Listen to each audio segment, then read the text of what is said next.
We'd like to call the SLDC regular board meeting to order January 16, 2025 at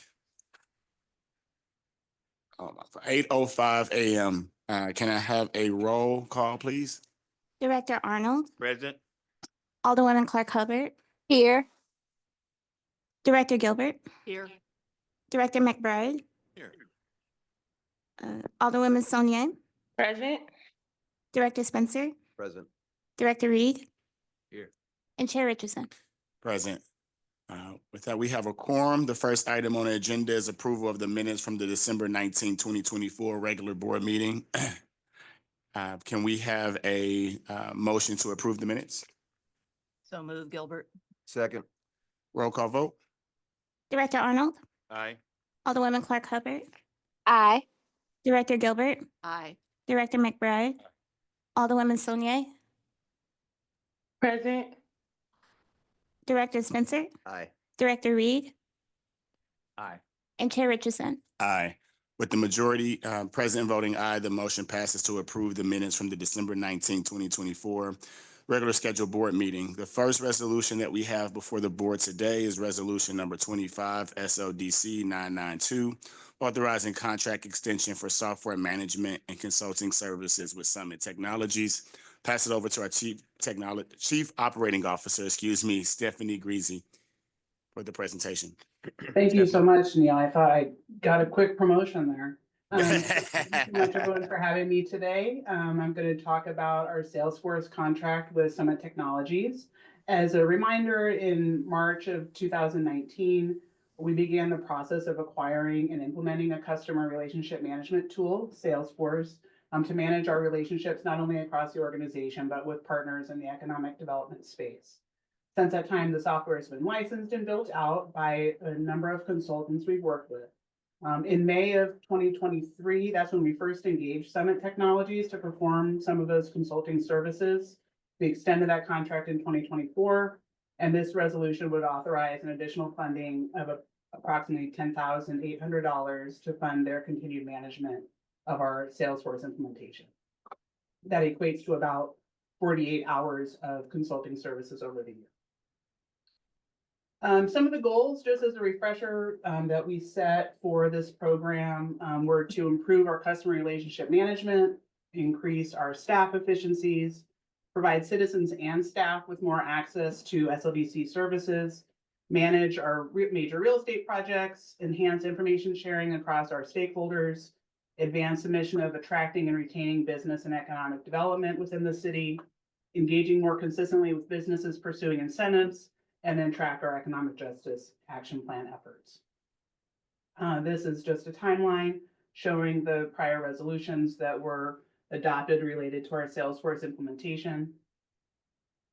And then I wanted to just show you some status updates on how things have been going with Salesforce. There's been a ton of activity over the last couple of years, and I wanted to make sure that you had a chance to see all of that. Within our development and incentives team, a lot of great work has been happening, not only reporting and tracking historic project data, but supporting requests that come from different parts of the city to add and emphasize information that's shared. We're providing data for the 2030 progress report effort that's been led by GSL, among many other activities. This is our developer incentive, or our incentive portal, our incentive dashboard that we have in Gateway, tracks information in real time about a number of metrics around our incentive programs. So this is, again, a nice way to simplify and capture all of the impacts that we have across the city. One of the efforts that we have out of the incentive team that is really quite fantastic for Salesforce is our developer portal. That is a tool where we can engage with developers who are involved in the incentive process, push information out to them.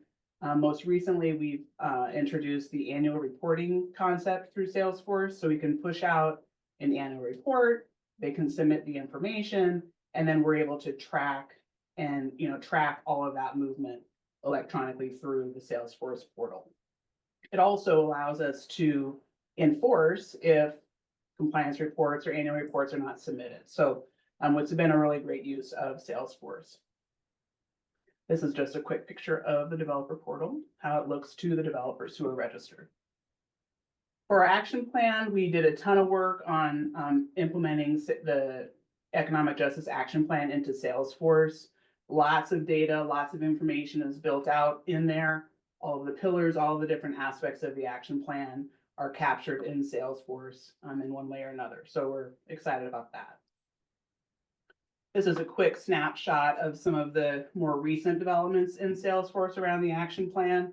As we've been thinking more about how to track impacts and outcomes and the dollar investments that are being made that you see in the monthly action plan updates that Dion prepares, this information, this dashboard ties to that.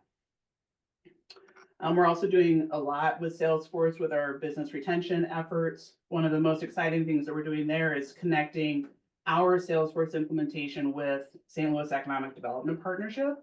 So as they do work and we do work, it all kind of ties and talks to each other in the same system. So it allows us to be more in sync with our business outreach efforts.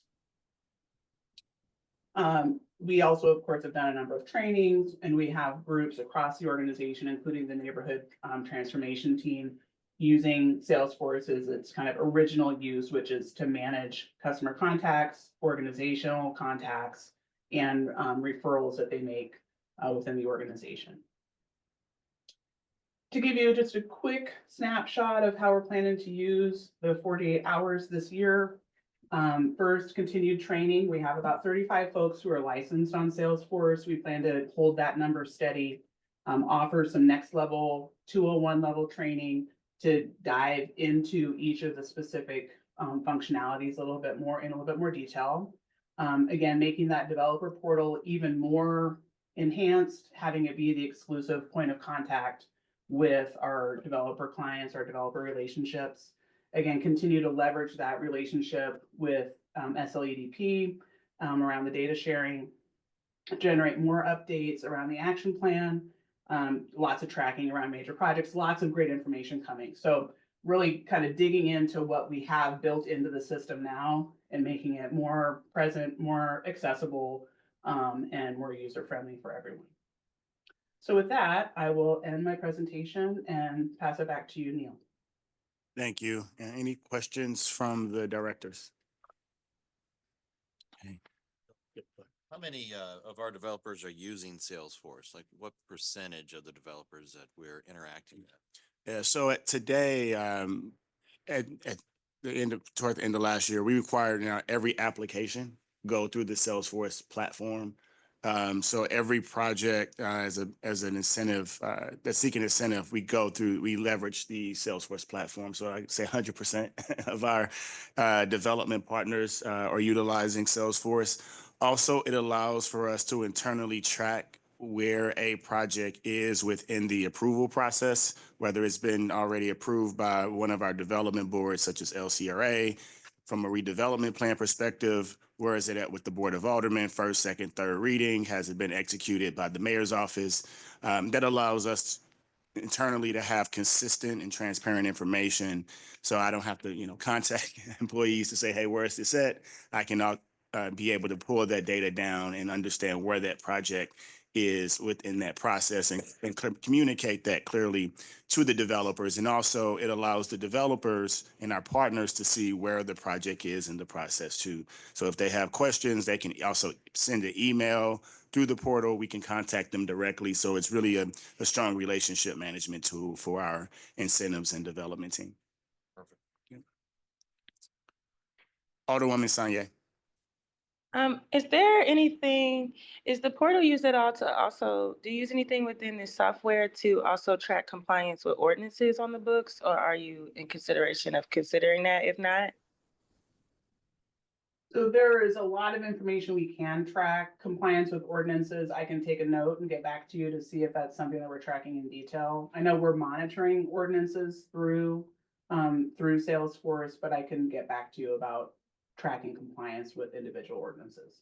Thank you. And So I obviously do have one additional response to that, Alderwoman Sanye. Okay. As it relates to the ordinances, specifically the women and minority business enterprise, as well as the workforce goals associated with the project, we do leverage other software systems that are more geared towards those components. So for example, on the workforce, boots on the ground for workforce goals, our staff actually goes out and conducts site visits. We use scanners to do scans on helmets to make sure that individuals who have been noted as present on a work site is actually the individuals on the work site. We use a system called Headcount to conduct that process, as well as the Trino system to ensure that we're tracking the women and minority business enterprise information throughout the construction of a project. What we are able to track in the Salesforce is the overall goals when we close out a project, if it was met or not, and then we can either state it was rejected or it was approved for incentives, and we're able to have a data file on that project in our Salesforce system. Thank you. And is there, I'm thinking of Board Bill 64 that I think Alderman Cone sponsored a while back. Is there, do you use it for any part of anything within that ordinance that kind of changed kind of the clearance process for them? I think specifically that is the ordinance that requires like SLPS or asks for SLPS to give their opinion on a project. And then I'm also thinking of the Tax Accountability Development Act and wondering if this is used in relationship with that at all. So the developer proposal report is uploaded for every project, and in that developer proposal report, we track that information as we get feedback. If we get feedback from SLPS on a tax incentivized project, but as it relates to the tax accountability bill, the way in which we track that is we, as it moves throughout the phase of the various gates of the approval process, we ensure that we do our check with the collector of revenue prior to moving it to the next stage in that process. So we do have now kind of checks and balances before we go to the next stage in the process. And one of those things is to ensure that we're double checking the with the collector of revenue on the status of the taxes and those sort of things. Thank you. And it's my last question. The 48 hours, is that 48 hours for the year? Is that 48 hours for the next few months? Or what is the time period that the 48 hours is associated with? Because that actually doesn't sound like a significant amount of time. Yep, it's 48 hours for the year, and it translates to about 4 hours a month. We can use it however we like. So we're based on our current users and our current platform. Again, we're really focused on getting people on it, getting people familiar with what tools we have in the system. And so it's more of a maintenance relationship at this point. Thank Try you. not to overpay for consulting services, based on what our projected usage for. I support that. Yeah. We also have, some really nice capacity in-house. There's someone on the incentives team who has been a great partner for me learning Salesforce. He's able to build objects, make modifications to them. He's not quite administrator level, but he's very, hands-on and engaged. So we're able to make a lot of updates in-house, which is wonderful. Thank you. Any other questions? Okay. Hearing none, I would like to entertain a motion to approve resolution number 25 SLDC 992. So moved. Second. The motion is second. Can I have a roll call vote? Director Arnold, Aye. Alderwoman Clark Hobart, Aye. Director Gilbert, Aye. Director McBride, Aye. Alderwoman Saulnier, Aye. Director Spencer, Aye. Director Reed, Aye. and Chair Richardson. Aye. With all present voting aye, the motion passes to approve resolution number 25 SLDC 992.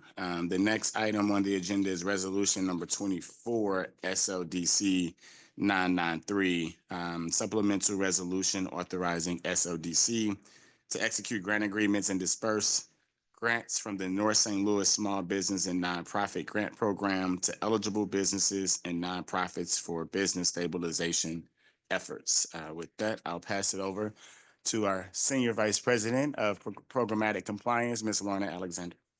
Thank you, Chair Richardson, and good morning, directors. So as Chair Richardson just mentioned, Resolution 993 is a supplemental resolution that we will bring before the board each month as we vet the businesses for approval of disbursement of their awards. So for our January meeting here, you received the list, and there's only two on the list for January. We're about complete with the stabilization awards that we gave a conditional approval to, but as we're vetting some of the ones that came in later in the process. So there are two for January that we're asking approval of disbursement of the $15,000. And with that, I'll answer any questions that you may have. So Alexander, the two on this list look like their headquarters are single-family houses. Could you give a little bit of background on the eligibility of those properties being operated out of homes? So both of the businesses have received a viability assessment and they have been vetted. So the first business, CJS Construction, is a construction business that is home-based. They were visited by Morgan Graves. In their report, it indicated that there was evidence of a home-based business there with computer, office space. They did provide their tax returns with CJS Construction as the business completing the return for 22 and 23. So we feel confident that it is an operating business out of the home there. On the second business, Roundabout Childcare, they too were visited by Morgan Graves. I did not review their report. It was approved by my compliance administrator, Cerise Pennington, but she was confident that there was evidence in the report that they were operating out of the home. Thank you.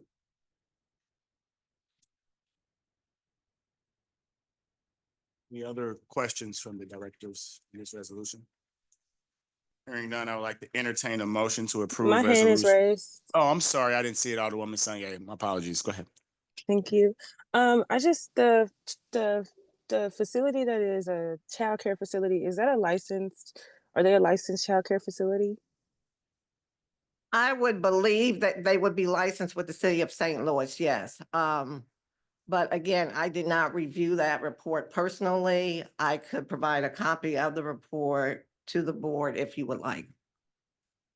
Yeah, I think the licensors for the facilities is through childcare facilities is through a state entity, and I just think it's important if we're going to provide public dollars that they should be a certified facility. There are some facilities that have like kind of relationships to churches and go about it differently, but I definitely would be interested in that information. Yeah, and I'm not sure if our license collector, if it indicates it's a daycare, if they require to give the city license as a daycare, that they review the state records to see, but I definitely will look into that. And is any of this paperwork with the application? Or are you saying you just have to go get it? It's somewhere else because I didn't see it. So no, with the application, when the businesses applied, right, they gave us the information on their applications. All businesses were subsequently visited to see if they were a viable business operating out of the address that they provided on their application. So the viability assessment reports that have been completed by Morgan Graves and Grow America, they're a separate survey report that is not included on our transparency portal with the application. Thank you. And could you give us a little bit more detail about when they conducted site visits for all these locations? What were the things that they were looking for? Did they have a certain criteria or a list of metrics? But what kind of was the criteria when doing a site visit? What were they searching for to make sure that it was an operating business? Yeah, so the surveys itself, they call them surveys. A template of the survey is on our transparency portal. The survey was revised from when Grow America started doing the surveys to when Morgan Graves picked it up. And so the things they look for, they meet with the owner. They look to see if it appears that there's an operating business or evidence of a business operating at the location. They take pictures of the location to support that. They then ask business information of whether or not it's home-based, commercial, leased, or owned. Just trying to recall what's on the report. How many employees they have. Do they have records there, their business records? Are they evident that they can see that there are business records there at the location? And then also, Alderwoman Sanye, on the chart, the document Exhibit A for the stabilization awards, we have a column for when the site visit was completed and who it was completed by. So MGC is Morgan Graves Consultants. As you can see, for example, on CJS Construction, that site visit was conducted on May 24th of 2024.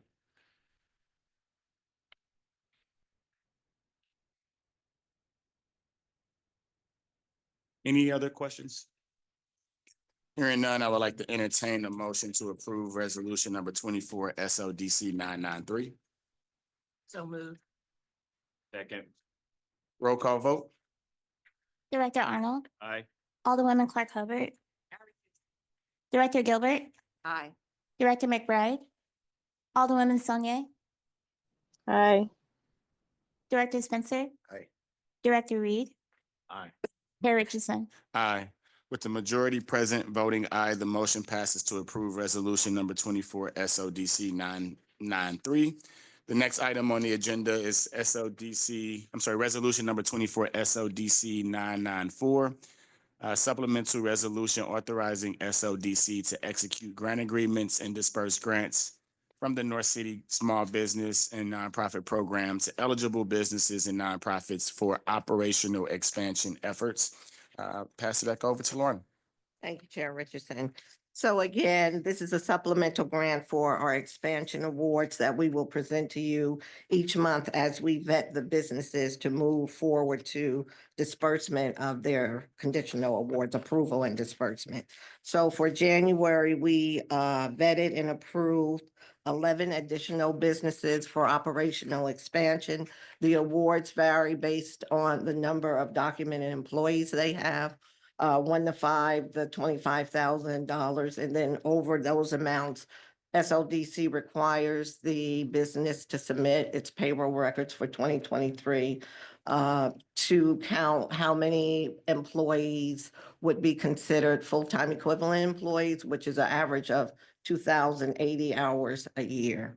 And so with that, we vetted the businesses, as Mr. Richardson noted before. To the right is the date of their viability assessment, either by Morgan Graves or Grow America. And then, of course, the CBI clearance we have within 30 days of, we make sure it's within 30 days of bringing the information here to the board for approval. So with that, if anyone has any questions on the list of businesses presented for this meeting. Mona, could you explain the Wellston Loop? Got a lot of pluses and minuses here. I think I've got it figured out, but if you could just make sure that I have understanding as to what's being improved. Yeah, so Wellston Loop, their award was, their original award for their facade improvement was $50,000. However, we had it on our books as $5,000. And as we were reconciling the awards that were rescinded to be reallocated, most of the awards, the amounts in that column would have been a plus. This amount is being rescinded, available for reallocation, but we had to reduce it by the 45,000 to correct and have available the amount for Wellston Loop. So last month's board meeting, we approved the change from 5,000 to 50,000. So that's why you see a $45,000 decrease of what's available in funding from what's being reallocated. So we Correct. took the reallocation and put 45,000 towards them to rectify that clerical error. Very good. Yep. Thank you. And is it possible to get a little more detail on the threshold for number of full-time employees and the max award that could be granted? So the max award is 125,000 if you have over 100 employees. So from 1 to 5, which is where most of the businesses fall, it's $25,000. We know that we're working with the business owner, have been working with the business owner, so we don't ask for support from 1 to 5. We've got that person. From 6 to 10, we ask for support, and that's $50,000. 11 to 20 is $75,000. 21 to 100 is $100,000, and then over 100 is 125,000. Thank you. Any other questions?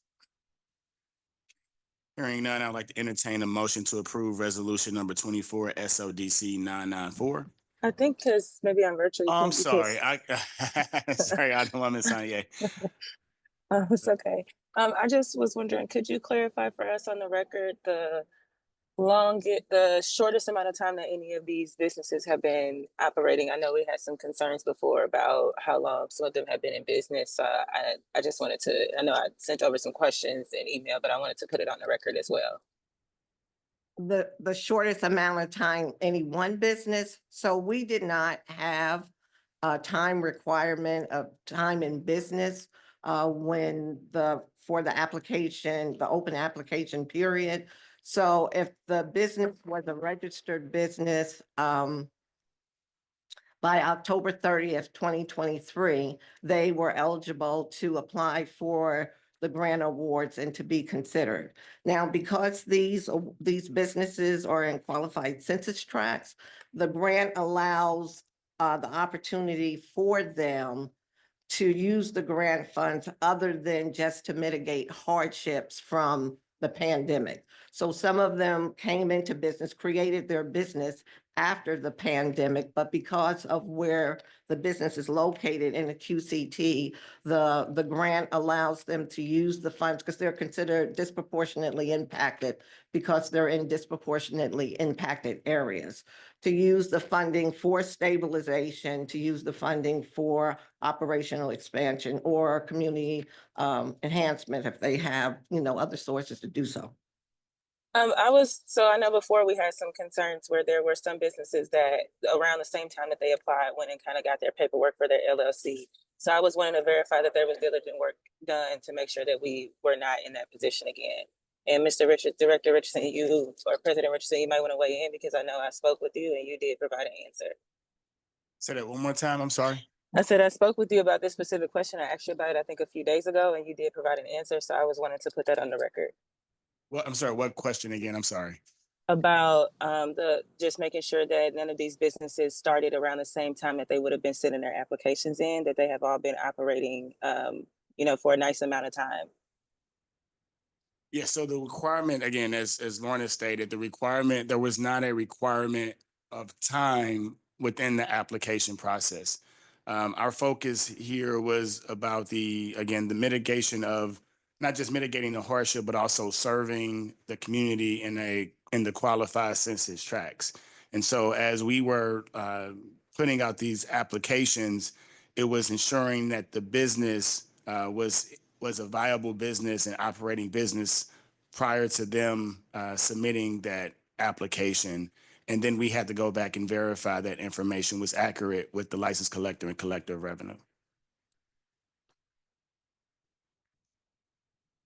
And with that, I want to add the grant is specific and specifies that startup businesses are eligible. So again, if the business had all their paper, they were licensed, they were registered with the state. By October 30th, 2023, they were an eligible business to apply for the grant.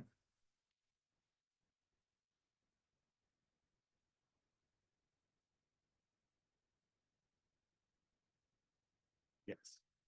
And the grant was from the Board of Alderman, correct? Parameters of the grant. The legislation from the Board of Aldermen did not speak to length of time in business at all. So then we had to refer back to the actual final rule, the slurred final rule that state who's eligible, what expenses are eligible, what kind of funding opportunities you could provide the businesses. So this is not a decision that came from SLDC. This is from the operating legislation that. Yes, Yes. Has. yes. But wasn't a part of when we were vetting these businesses again, wasn't a part of what we were trying to do is make sure that they, that we were not in a situation where someone went and filed paperwork to register their business. I think there were some instances where like a business had went and filed paperwork right around the same time that they were applying for these funds. So I'm just looking to get on the record that we made sure that that is not the case again, that these businesses were all operating prior to them applying for this program. Like at the time that they would have sent in their application, they were operating. They were operating, and there is no time frame that they had to have been operating for 6 months, for a year. As long as they were registered and operating when we went out to see them, when we vetted them, then they're eligible for the funding.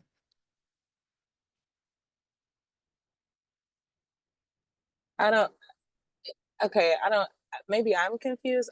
These funds are connected to the pandemic, right? Weren't these funds were to help businesses that were hoping to recover from the pandemic? Is that correct? As I stated, because the businesses are located in qualified census tracts, it gives them the opportunity to use the grant funds for other than the mitigation of hardship. So businesses and families and households that are located in HUD qualified census tracts have been determined to be disproportionately impacted by the pandemic. If you are disproportionately impacted by the pandemic because of the location of your business and or your household, then the grant allows you to use grant funds for other than the mitigation of hardship from the pandemic. So you could be a startup business if you're in these census tracts and use the grant funds for stabilization, to assist with your startup, to expand with your startup. They're all eligible, as they call them, enumerated expenses that are allowed under the grant and spelled out in the final rule for the grant. But in order to be disproportionately impacted by the pandemic, you would have had to been operating during the pandemic, even if you are a startup. So I'm just wanting to verify. No, ma'am. If you are in a disproportionately impacted area, you are considered to be disproportionately impacted. Even if, so you can say that your business was disproportionately impacted by the pandemic, even if you were not operating by the pandemic, as long as your business was in place in October of 2023. Yes, so you can have a business, right? You can have a business on a census tract that is not considered disproportionately impacted, right? That business then would only be allowed to use grant funds for the mitigation of hardship. That's what's spelled out, right? Then you had to have been in business and you had to show support that you were, there was an adverse impact financially on your business from the pandemic. That's if you are not in a qualified census tract.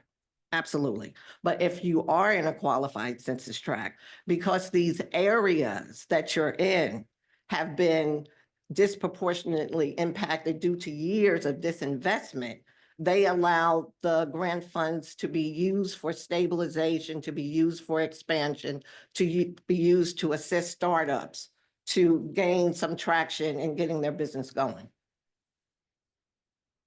Okay. I had a different question. I think is this the resolution that Kay's beauty business was under? Is this what? Is this the resolution that Kay's beauty business was under? Caleb, which business? Caleb Oh, B? it's not. No, Okay. that's Okay, that's the next resolution. Okay, I hold that question. Thank you. Okay. So just as a point of clarification, the legislation from the Board of Aldermen, the ordinance that precedes this or provides us with the guidance from the Board of Aldermen is silent on the years in business. So we referred, as Lorna said, to the final rule of the Treasury guidelines for guidance on that. And this application process and the process that Lorna laid out met the guidelines of Treasury. So when we created the criteria referred to the ordinance that was put in place by the Board of Aldermen. We also had a sub-recipient agreement between the Community Development Administration and SLDC. They gave us specific criteria that we had to embed within the application. And if anything was silent, we referred back to the final rule of the Treasury as we were ensuring that we had a legally enforceable program.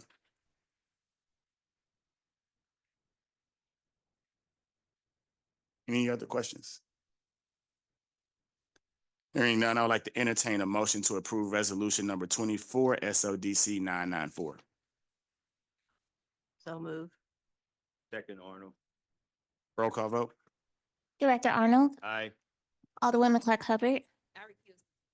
Director Gilbert, Aye. Director McBride. Aye. Alderwoman Saulnier, No. Director Spencer, Aye. Director Reed, Aye. and Chair Richardson. Aye. With the majority present voting aye, the motion passes to approve resolution number 24 SLDC 994.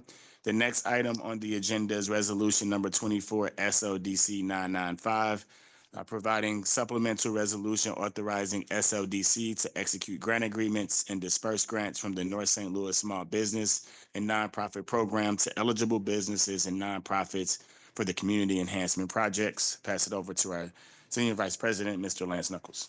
Good morning, directors, and as always, it's an honor and privilege to present to you the progress of work happening here at St. Louis Development Corporation. So again, before I actually go into the resolution itself, again, as Director Richardson mentioned, that I have the stewardship of navigating and managing the community enhancement portion of the North St. Louis Small Business and Nonprofit Grant Program. This program is broken into two subsets. One is facade, which is for the exterior of a structure, some site improvements, as well as up to 25% of internal improvements on a site. Then there is the large scale rehabilitation, which some of you may be recognized where you have a full gut rehab, where you gut out an entire building, redevelop it and move it forward, or the program can support newly constructed facilities within the program guidelines. So as it relates to the facade program, I want to talk about a couple of things that are important from site control perspective. Site control for a facade program can happen in a couple of different ways. One is if a business owner is leasing the space, they are the eligible business for the program, and then the business or the real estate owner would then be signature to the deed of trust and LURA because they are the owner of the facility and would be named in the agreements that the small business would sign to ensure that the investment of ARPA funds is being tracked and monitored in accordance with compliance. The other is that the small business themselves are a direct owner of the asset, and then they continue to move forward and have the full responsibility of being on the deed of trust, the LURA, and also all the other legal documents. So those are two ways that a business can participate and or a structure can receive ARPA funds within the facade program. On the large scale construction side, it is a requirement for the owner to have complete site control and ownership and not in a secondary position where there is a third party in the ownership structure. And so the owner would be required to have the ownership of the asset to be able to move forward and receive the benefit in that process. So I just felt it's really important to understand the nuance. I think sometimes our ability to look at site control, we may do an investigation of an address and see that there might be another person who owns the site, but that site owner does provide support and documentation for a business owner who is leasing that space to have access to the funds. And again, that business owner and the owner of the asset would be a part of the LURA and deed of trust and the beneficiary agreement, holding both parties responsible and accountable for the disbursement and execution of funds moving to that site. And so I just wanted to do that. So with that, I am in front of you this morning to present resolution number 25 SLDC 995. I, the Senior Vice President of Strategic Growth, want to bring forward the executive summary in relationship to a supplemental resolution authorizing SLDC to execute grant agreements and disperse grants from the North St. Louis Small Business and Nonprofit Grant Program to eligible business and nonprofits for community enhancement projects. And so as we move forward, I will take a moment in time to walk through each of the submissions that are in front of you for approval this month. provide you some context on each one of those projects for you to understand the due diligence that has been done on all of these sites. So before I dive into that, all site control has been assessed. We have completed a due diligence process at the stewardship and leadership of this organization's board, SLDC's board, to ensure that documents coming back in front of you have been fully vetted across all things, whether it's ownership, excuse me, whether it's ownership, release of funds or use of funds, site control, or use of the budget allocation and other resources that are coming to the project. And so as we move forward, I'll start with business Affinia Healthcare, which is a nonprofit large-scale rehabilitation. As I mentioned before, I'll just run through things, but I will spend some time talking about this project in a little detail. The project scored in the first evaluation 75 points, within the second evaluation 31.4, with an overall score of 106.4 out of 140 points. The Economic Justice Action Plan average score was 6.7. The Economic Justice Index is an Index 1, which is a demonstration area, not a demonstration area, but an Economic Justice Index Area 1. Then is also located within MLK Innovation District and is aligned with the Dr. Martin Luther King Corridor. So the original development project budget that was submitted on this program was $8,218,665. So I want to pause in a moment in time. That budget was presented to us for a freestanding location. That was a full-scale construction at a different location. Since then, they've established a strong partnership with the Urban League and has identified a space within the Urban League campus at 1408 North Kings Highway, where there will be rehabilitating roughly 3,700 square feet to build a healthcare facility in that location. So the significant reduction in the cost is about Affinia identifying a strong partner to reduce their costs, but also to make sure they can bring the quality healthcare support that is required for community. And so that budget was presented to us based upon 3,700 square feet with approximately a budget line item of $843,750 for the build out, with $156,250, which is focused on heavy scaled equipment, CT scans, things of that nature, as well as FF&E. And so the budget, the conditional award was made for $1 million, and they have since adjusted their budget down to $1 million per things I've mentioned previously. There is some information about Affinia in the summary. Wanted to make sure you just understand the importance of Affinia Healthcare and the role that they play within our great city to ensure that families are accessing healthcare. They passed the geographic eligibility. They are an established business. They meet program eligibility guidelines, had a successful viability assessment. They are currently clear on the CBI, and they have site control. And in this case, the ownership is in a lease agreement where they have with the Urban League to be in that space.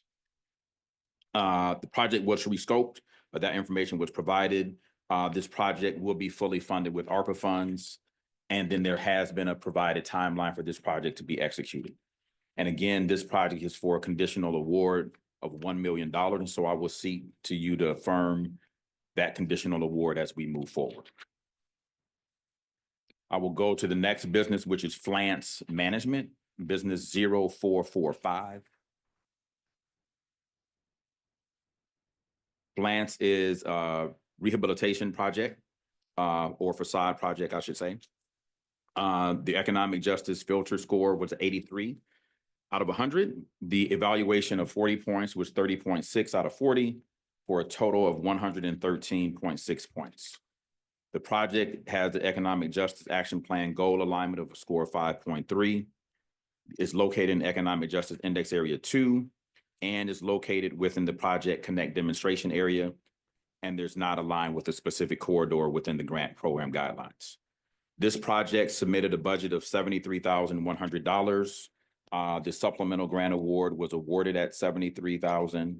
The conditional award was offered or secured at $73,100, and there are no other uses of funds. The funds will be used to remove and replace the exterior surface with permaplay, and then do some resurfacing, overhangs and painting, and then also do some exterior stripping and painting of surfaces on the exterior of the building.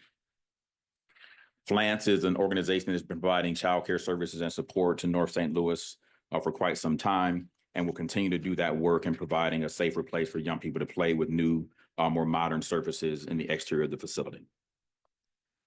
The compliance due diligence passed geographic eligibility. They are established business. They meet program eligibility guidelines. They have successfully completed the viability assessment. They're clear on their CBI. They own the site, and there are no other funds being done. So they did not have to adjust their project budget because their project budget of $73,000 was also in line with the conditional award that they received. And then they also provided a quality timeline in relationship to those services being conducted. So again, I would seek to have this project at $73,100 be affirmed for Blantz. The next business I would like to go to is STL Transportation, business number 0176. 0176 is a facade improvement program. They scored a 76 in the first point evaluation, 26.3 in the phase 2 evaluation for a total of 102.3 points. The Economic Justice Action Plan goal average score is 6. They're located in Economic Justice Index Area 3, and this project is located within the Project Connect demonstration area and is aligned with the priority corridor of Dr. Martin Luther King Drive. The overall project budget for this program or this business was $337,800. They had submitted a budget in their initial application to SLDC for $310,500. Our conditional award was for $100,000. The business has provided other sources of funds in the tune of $237,000 and additionally provided access to funds or proof of funds for additional $150,000 to ensure this project is completed within the time frame of the program. The eligible use of funds that are being used are identified for some interior wall framing, some brick tuck pointing, exterior fencing, and then some interior plumbing and replacement and upgrades. STL Transportation provided an overview of their services, where they are one of a premier set of service providers to providing transportation to SOPS and other community members across our great city. The geographic eligibility is passed. The established business passed. The program eligibility is a pass. Viability assessment is a pass. They're clear CBI. And so in this document states that STL Transportation owns this site. The site is owned by the owner of STL Transportation. So as the owner and CEO of STL Transportation, he is also the owner of the real estate group that owns that site. And so we've had conversation about how either his business, the real estate company, would have to sign a quitclaim deed to STL Transportation, or he would have to have his real estate company be signature to the documents in relationship to this grant program, following all protocols and compliance rules. And then we also have provided additional funds as well as a project timeline. Again, I would seek the SLDC's board support to affirm the project funds at $100,000. The next business we would overview is business 0417. That is Kayla B Beauty, located at 5879 Dr. Martin Luther King Drive. This is a facade program as well. The Economic Justice Action Plan filter alignment score in the first evaluation was 78 points. The second evaluation is 29 points for a total of 107 points. The Economic Justice Index action plan goals are at 6.0. Economic Justice Index rating is a 2, and it is aligned with the MLK Innovation District as well as the priority corridor of Dr. Martin Luther King Drive. This is a facade program in the value of $17,172 was the project budget.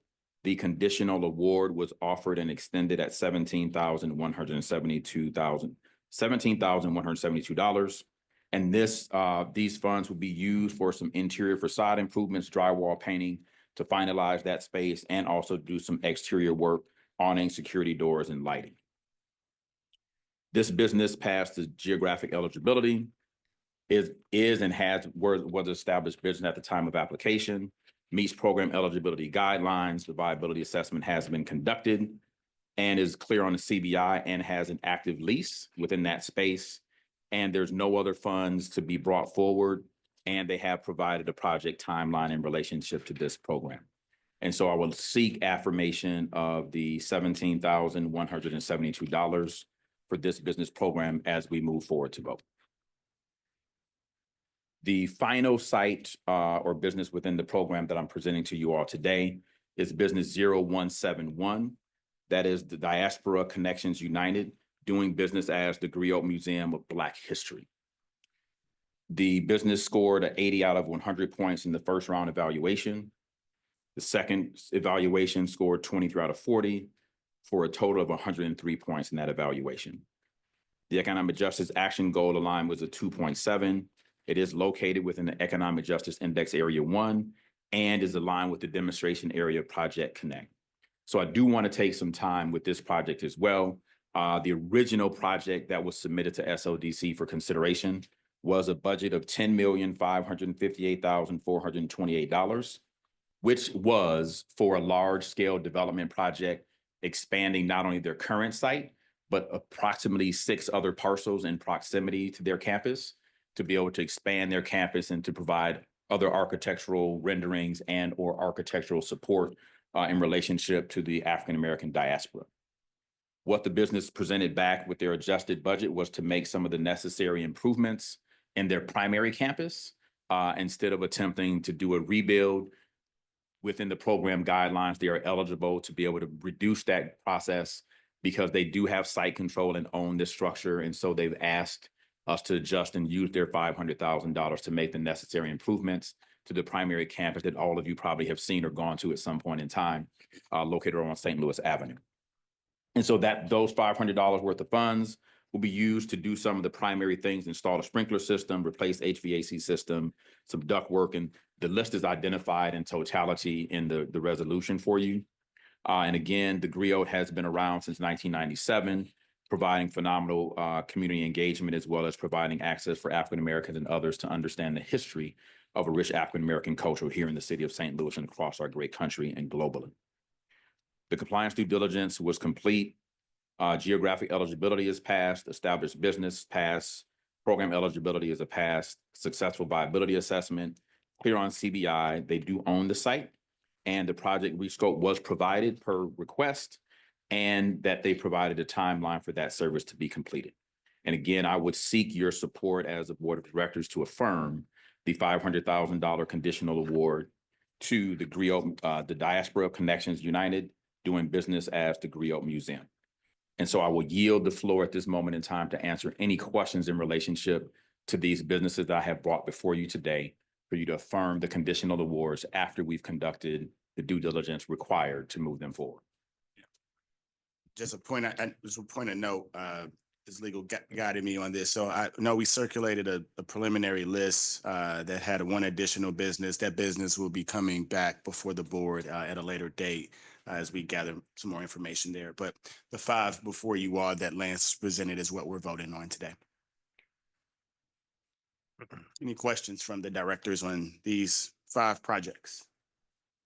I can start. First off, I want to say thank you for the summaries, the background information, the transparency, the additional information, and the way that everything's presented very professionally. It's easy to follow as a board member. I know you made some updates from our last meeting, so thank you. Thank you for that. I also appreciate the background on the site control. I think that's really critical. In addition, wanted a little bit more detail on the different types of projects and how the interior improvements can be considered a facade improvement. And that's just something that came up. I didn't see that on the STL transportation. I thought it was just a community enhancement, but that seems to be a facade improvement. Yes. Okay. And so as it relates to items from a facade perspective, SLDC has historically operated a facade program in partnership with CDA using CDBG funds. And so with ARPA funds, we're following very similar guidelines in relationship to eligibility. And so within a facade project, there can be an eligible use of funds within the interior of the space, whether it's drywall, studs, or more specifically, things that are about making a building accessible for ADA compliance. And so those are some of the things that we were excited about being able to modify in this program to allow some of that to happen, because we know those living with disabilities have a little more challenge to access some buildings if they're not able to do so that way. And so the facade program does have, by design, up to 25% of the funds can be spent on some of the interior items, but structural items like plumbing and electrical have always been an eligible expense of the facade program. Excellent. Yes, Thanks sir. for that clarification. If you just read facade, I don't think you really understand that that's also, part of improvements that could be approved. One other question on the Affinity Healthcare Yes, sir. is funding the full award for the full project. Was there any discussion about them taking on some debt and maybe having a little less investment? And I know you probably get this question a lot, but I think it'd help the board to understand the Yes. process of what, how you Director guys make Spencer, this thank you for the decision. question. As we engage in this process, myself and my colleague Dylan Holliam, we engage in a series of one-on-one conversations with all the businesses that have received conditional awards. And we ask them and task them to say, you presented a project to us for X amount of dollars. Here's your conditional award. What can you execute? Not only that's within eligibility and eligible use of expenses, but also within the time frame that can be done for ARPA through September 30th of 2026. And so in this moment in time, this specific project has a relationship or developed a relationship with the Urban League and a space that allows them to do that, allowed the $1 million to be able to allocate and do that whole project. It is not in my place, or I feel in these moments, Director, is not to require them to take on debt, as the grant program was designed for them to access these resources. And more specifically, when you think about access to healthcare, our ability to ensure that those type of resources are made available to our constituents in that part of our city are really important. And so we don't have the ability to enforce. They've submitted a grant application. They can provide a modified budget. I don't believe I have the station to say you need to go take out a loan to provide more dollars into your project to be in compliance, and not to find myself or this organization trying to direct another project. And I think it's important also to state there's risk and there's other expenses and there's other things that they're going to have to consider to operate the business. But I think that clarification helps. That's all I have. Thank you. Thank you. Any other questions from the directors around these 5 projects? Yes, ma'am. I just wanted to clarify that I did Case Beauty. I actually I looked and kind of did my research on all of them, and that was just one of the few that I wasn't familiar with. And I did see a very great online business, and I probably will be purchasing one of her lip glosses. But I just wanted to verify that she does, even though her business is online, I just want to make sure we put on the record that she does have a physical, a physical address that is within the north side of the city. Thank you, Director. Yes, she does. She was successfully conducted a viability assessment at the address. I don't have these addresses all in my head, but the address identified within the documentation at 5879 Dr. Martin Luther King. She does have an active lease agreement, and that is where her viability assessment was conducted, where she does have her resources and business activities happening in that space. Thank you. Yes, ma'am. Any other questions? I guess the last great question that would be good to put on record would also be that none of these businesses have any family relationships with any of us board members. I just wanted to put that on the record as well. No, not to our knowledge. Not to our knowledge, no. Thank you. Any other questions or comments? Hearing none, I would like to entertain a motion to approve resolution number 24 SLDC 995. So moved. Second. Adam, motion second from Sanye. Director Arnold, that's okay? Can I have a Yes, most talks. roll call vote, please? Sure. Director Arnold, Aye. Director Gilbert, Aye. Director McBride. Aye. Alderwoman Sonier, Aye. Director Spencer, Hi. Director Reed, Aye. and Chair Richardson, Aye. With all and present, Alderwoman Clark Hubbard. With the majority present voting aye, the motion passes to approve resolution number 24 SLDC 995. We have a quick update on the Economic Justice Action Plan for the directors today. As you all can see in the handouts I provided, our VP of Communications and Public Affairs, Dion Broxton, in partnership with Candid Marketing, will continue to provide updates on the progress that we're making as it relates to the Economic Justice Action Plan. As I stated at the December board meeting, we have obligated 100% of the funds that have been received to SLDC. They're fully programmed and now are being deployed. So we have now until the end of 2026 to get these dollars out the door and implemented in the community. So I'm really excited about the progress that the community in our city will see over the next 2 years of development taking place, of the work that has been established and the foundation that has been set over the previous 2 years to really get these programs established moving forward in partnership with our Board of Aldermen, Mayor's Office, Comptroller's Office, members of ENA, President of the Board of Aldermen as well, for their support on helping us get these dollars programmed and obligated before the end of 2024, which was the deadline. So excited to move forward. Any questions or comments from the directors? Okay. Well, with that, we will move into executive session proceedings involving legal actions, causes of action or litigation, or confidential or privileged communications with attorneys or auditors as provided by section 610-021, section 1. So with that, I would like to entertain a motion to move into executive session. So moved. Second. With a motion and second, can I have a roll call, please? Director Arnold, Aye. Alderwoman Clark Hubbard, Director Gilbert, Aye.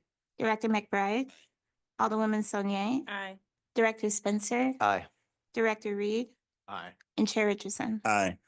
With all present voting aye, the motion passes to go into executive session.